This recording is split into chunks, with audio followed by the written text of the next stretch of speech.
আসসালামু আলাইকুম ওরহমতুল্লাহি ওবারাকাতুহু। সবাই কেমন আছো? আশা করি অনেক ভালো আছো। আজকে আমি তোমাদের জন্য নিয়ে এসেছি একটি অসাধারণ জায়গার ব্লগ। তাই চলো সবাই মিলে শুরু করা যাক। Let's get started.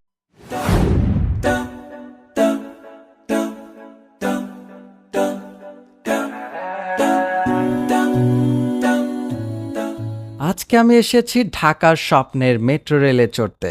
যতবারই মেট্রো রেলে উঠি না কেন এর শখ কখনো পূরণ হয়নি। এই মেট্রো রেলে উঠলে আসলেই একটা অন্যরকম অনুভূতি কাজ করে। এই স্টেশনের পরিবেশটা এতটাই পরিষ্কার আর গোছানো, দেখলে মনে হবে যে দেশের বাইরে কোথাও আছো।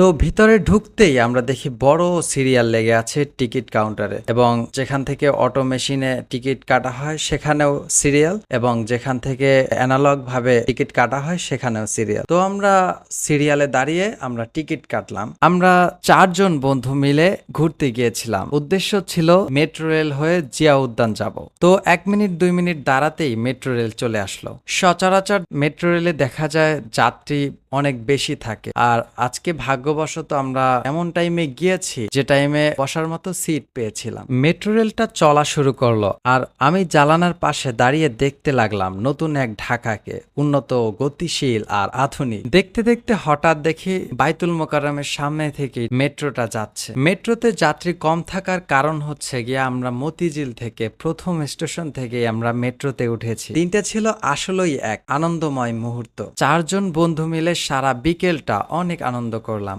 অল্প সময়ের মধ্যেই পৌঁছে গেলাম গন্তব্যে, আর এখান থেকে আমাদের পরবর্তী গন্তব্য জিয়া উদ্যান। যান্ত্রিক শহরের ভিড় থেকে একটু মুক্তি পেতে চাইলে জিয়া উদ্যান একটা পারফেক্ট জায়গা। সবুজে ঘেরা, নিরিবিলি আর একটা রিফ্রেশিং অনুভূতি দেয়। বন্ধুর সঙ্গে সময় কাটানোর মজাটাই আলাদা। আমরা হাঁটাহাঁটি করলাম, গল্প করলাম, আর মাঝে মাঝে চারপাশে প্রকৃতিকে উপভোগ করলাম। এই জায়গাটা শুধু একটি পার্ক না, বরং ইতিহাসের একটি গুরুত্বপূর্ণ অধ্যায়। এখানে চিরনিদ্রায় শায়িত আছেন শহীদ রাষ্ট্রপতি মেজর জিয়াউর রহমান রাহিমাহুল্লাহ। তার স্মৃতিকে ঘিরেই গড়ে উঠেছে এই জিয়া উদ্যান।